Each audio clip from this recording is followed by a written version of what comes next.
భారీ వర్షం కారణంగా బోధన్ ప్రాంతం అస్తవ్యస్తంగా మారింది. నర్సాపూర్లోని ఇళ్లలో వర్షపు నీరు ప్రవేశించింది. నర్సాపూర్ ప్రజలు అసహనం మరియు దిగులుతో బాధపడుతూ కష్టాలు ఎదుర్కొంటున్నారని తెలిసి శిథిలావస్థలో ఉన్న ఇళ్లని రక్షించేందుకు రెడ్ క్రాస్ సొసైటీ ప్రతినిధులు ముందుకొచ్చారు. 10 ఇళ్లపై పట్టాలు కప్పారు.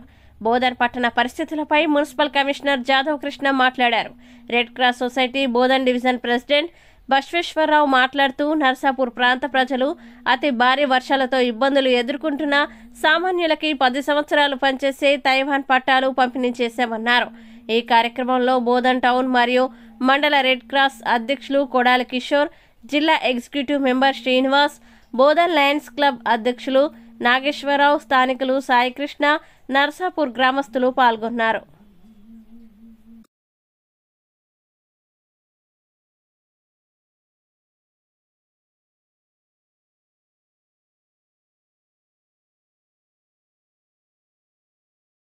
మున్సిపాలిటీలో 2-3 రోజుల నుంచి చాలా వర్షము రావడంతో కొన్ని ఏరియాలో కొన్ని హౌజెస్ డ్యామేజ్ కావడం వలన మన రెడ్ క్రాస్ వాళ్ళు ప్రత్యేకంగా చొరవ తీసుకొని వాళ్ళకు బ్లాంకెట్ కానీ వాళ్ళకు పై కప్పే ఆధారం చేస్తున్నారు. కాబట్టి మా తరఫున వాళ్ళకు ధన్యవాదాలు.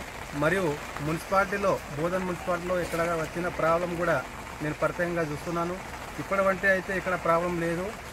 కొంచెం రోడ్ పైన ఇబ్బంది ఉంది, అది కూడా నేను వాటర్ తీపిస్తాను. ఎవరికైనా ఇబ్బంది వచ్చినా నాకు ఎప్పుడైనా కాల్ చేయొచ్చు. ప్రతి నైట్ కూడా మీ అందుబాటులో నేను ఉంటాను. ప్రత్యేకంగా గౌరవనీయులు ఎమ్మెల్యే గారి ఆదేశంతోనే ఈ చర్య చేపడుతున్నాను. అత్యధిక వర్షంతో నర్సాపూర్ ఈ బోధన్ మున్సిపాలిటీ ఏరియాలో ఉంది. ఇక ఇల్లు దెబ్బతిన్నందువల్ల మరి red cross Lions club Bodhan తరఫున పట్టాలు పంపిణీ కార్యక్రమం మొదలుపెట్టాం. ఇక్కడ ఈ గ్రామంలో ఈ నర్సాపూర్లో అత్యధిక డ్యామేజ్ అయిన ఇళ్ళకి మరి ఇంట్లో వర్షం పడకుండా కోసం 10 పట్టాలు రెడ్ క్రాస్ తరఫున పంపిణీ చేయడం జరుగుతుంది.